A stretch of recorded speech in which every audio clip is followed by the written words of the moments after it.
স্কুলে পরীক্ষা চলছে। ছাত্রছাত্রীদের ভবিষ্যতের কথা চিন্তা করে স্কুলে উপস্থিত সদ্য চাকরিহারা শিক্ষক শিক্ষিকারা। আর সেই শিক্ষক শিক্ষিকাদের উপস্থিতি দেখে আপ্লুত স্কুলের প্রধান শিক্ষক এবং স্কুলে উপস্থিত হয়ে সদ্য চাকরিহারা শিক্ষক শিক্ষিকারা ভেঙে পড়লেন কান্নায়। সম্প্রতি সুপ্রিম কোর্টের নির্দেশে চাকরি হারিয়েছে 25,752 জন শিক্ষক শিক্ষিকা এবং অশিক্ষক কর্মচারী। সুপ্রিম কোর্টের এই নির্দেশের পরেই রাজ্যের বেশ কিছু স্কুলের ভবিষ্যৎ অনিশ্চিত হয়ে পড়ে। ছাত্রছাত্রীদের ভবিষ্যৎ নিয়ে আশঙ্কা অভিভাবকদের। কোর্টের নির্দেশের পরও দেখা গেল সদ্য চাকরিহারা শিক্ষকদের মানবিক মুখ। হঠাৎ করে দেখা যায় সদ্য চাকরিহারা শিক্ষকরা হাজির স্কুলে। শিক্ষকদের স্কুলে দেখে প্রধান শিক্ষক ধন্যবাদ জানান তাদের। দক্ষিণ 24 পরগনার পাথর প্রতিমা ব্লকের পশ্চিম শ্রীপতিনগর ডক্টর বিসি রায় মেমোরিয়াল হাই স্কুলে ছাত্রছাত্রীর সংখ্যা 600 জন। শিক্ষক ও অশিক্ষক কর্মচারী মিলিয়েছিলেন 7 জন। এই পরিকাঠামো নিয়ে কোনো ক্রমে চলছিল স্কুলের ছাত্রছাত্রীদের পঠন পাঠন। তার মধ্যে বিনা মেঘে বজ্রপাত। সুপ্রিম কোর্টের নির্দেশে 6 জনের চাকরি চলে গেল। তাদের মধ্যে 4 জন শিক্ষক, বাকি 2 জন অশিক্ষক কর্মচারী। বর্তমানে স্কুলে চলছে পরীক্ষা। কার্যত দিশেহারা হয়ে পড়েন স্কুলের একমাত্র শিক্ষক টিআইসি পার্থসারথী মিশ্র। হঠাৎ করে দেখা যায় সদ্য চাকরিহারা শিক্ষকদের স্কুলে দেখে আপ্লুত ভারপ্রাপ্ত প্রধান শিক্ষক। তবে স্কুলে এসে সদ্য চাকরিহারা শিক্ষকরা কান্নায় ভেঙে পড়েন। ছেলের মুখ থেকে আজকে এই কথা শুনতে হচ্ছে। বাচ্চা দুধের শিশু বলছে বাবার চাকরি চলে গেছে, বাবা শুধু আমাকে ছেড়ে দিয়ে আসবে আর দিয়ে আসবে।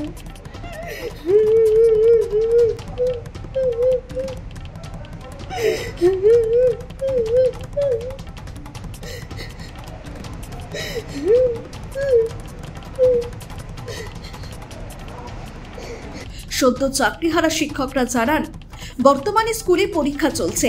সে কথা মাথায় রেখে স্কুলের ছাত্রছাত্রীদের ভবিষ্যতের কথা চিন্তা করে তারা স্কুলে এসেছেন। অযোগ্যদের জন্য যোগ্যদের চাকরি চলে গেল, এর জন্য দায়ী কে নেবে আর তার দায়ভার কারা নেবে? আজকে আমরা পথে বসে গেছি। ছোট বউ বাচ্চাদেরকে নিয়ে, ছোট বাচ্চা 3 বছরে আমার বউ, বাবা মা অসুস্থ, দাদু ঠাকুমা রয়েছে, তাদের ট্রিটমেন্টের ওষুধের টাকা আমি বেয়ার করি। সেই টাকা আমি কোথায় পাবো? এখন হাহুতাশ করে কান্নাকাটি করছি, নিজেকে শক্ত করছি। এছাড়া আমার উপায় নেই। আর মানবিক টানে বাচ্চাদের পরীক্ষা হচ্ছে, মনকে ধরে রাখতে পারিনি, তাই সেই মানবিক টানে আবার আজকে স্কুলে ছুটে এসেছি। গতকাল আমাদের চাকরি চলে গেছে ঠিকই বুঝতে পেরেছি, কিন্তু আমাদের স্কুলে এখন বর্তমানে পরীক্ষা চলছে। আমাদের 5ম শ্রেণী থেকে দ্বাদশ শ্রেণীর পরীক্ষা চলছে, তাই মানবিক খাতেরই আমরা আজকে আমি বা অন্যান্য স্যারগুলো সবাই উপস্থিত হয়েছে। এই যে আপনি বাড়ি কোথায় আপনার? আমার বাড়ি পূর্ব মেদিনীপুর, উত্তর দিকে। সেখান থেকে এখানে পাশে জায়গায় থাকি, পাশে ভালো। আপনি কি মনে করেন এই যে চাকরি গেল? তো অবশ্যই সবাই জানতে পারছে যে অযোগ্যদের বাঁচানোর জন্যই সরকার পক্ষ বা কোর্ট সবাই ওই যোগ্যদেরকে বলি পাঠা করে যোগ্য অযোগ্য একসঙ্গে মিশিয়ে দিয়ে আমাদের মিশিয়ে দিতে।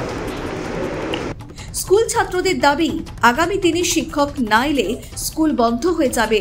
তাই সরকারের উচিত এখনই স্কুলে শিক্ষক দেওয়া, না হলে পাথর প্রতিমা ব্লকের পশ্চিম শ্রীপতিনগর ডক্টর বিসি রায় মেমোরিয়াল হাই স্কুলে 600 জন ছাত্রছাত্রীর ভবিষ্যৎ অনিশ্চিত হয়ে পড়বে। আমাদের স্কুলে এমনিতে শিক্ষকের সংখ্যা কম, এত বড় স্কুল, ওপর থেকে উচ্চ মাধ্যমিক হয়েছে নতুন বছর। এই বছর যদি সমস্ত শিক্ষকদের চাকরি চলে যায়, আমাদের পড়াবে থাকে এবং নতুন যে উচ্চ মাধ্যমিক হয়েছে তাদের নতুন শিক্ষা দেবে কে? এই নিয়ে আমার আর কোনো বলার নেই। সরকারের কাছে আমার নিবেদিত আবেদন, সমস্ত শিক্ষকদের চাকরি ফিরে দেওয়া হোক এবং যারা জারি জুরি করে ঢুকে চাকরি আদায় করেছে তাদের বাতিল করা হোক। সরকার যাতে এই বিষয়ে সিদ্ধান্ত নেয়, এটাই আমার নিবেদিত আবেদন। ভারপ্রাপ্ত প্রধান শিক্ষক পার্থসারথী মিশ্র জানালেন, 4 জন শিক্ষকের চাকরি চলে যাওয়ায় স্কুলে একমাত্র শিক্ষক তিনি রয়েছেন। ফলে স্কুল চালাবেন কিভাবে ভেবে উঠতে পারছেন না। স্কুলে পরীক্ষার মধ্যে সদ্য চাকরিহারা শিক্ষকরা স্কুলে আসায় ধন্যবাদ জানিয়েছেন তাদের। আমাদের মাত্র 5 জন পার্মানেন্ট মাস্টার, 2 জন প্যারা টিচার এবং 1 জন গ্রুপ বি, 1 জন গ্রুপ সি ছিলেন। এই অবস্থায় সুপ্রিম কোর্টের অর্ডার বলে আমাদের 4 জন টিচারদের ভেতরে 5 জনের ভেতরে 4 জনই চলে যাওয়ার রাস্তা। এই অবস্থায় আমাদের স্কুল চালাতে দারুণ সমস্যা হবে, কিছু করারও নেই। হচ্ছে, তাই মাস্টারমশাইদের যাদের মানে এদের তো মন খারাপ, কান্নাকাটিও করছিলেন, এখন সান্ত্বনা দেওয়া হয়েছে। কি করবেন, কিছু তো আমাদের আইনের ব্যাপার, কিছু করারও নেই। সেক্ষেত্রে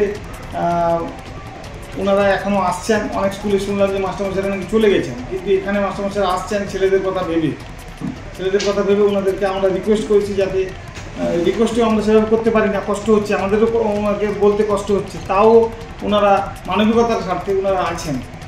আমি দেখছি দুজন এসছেন। দক্ষিণ চব্বিশ পরগনা থেকে গোপাল শীলের রিপোর্ট, নিউজ বর্তমান।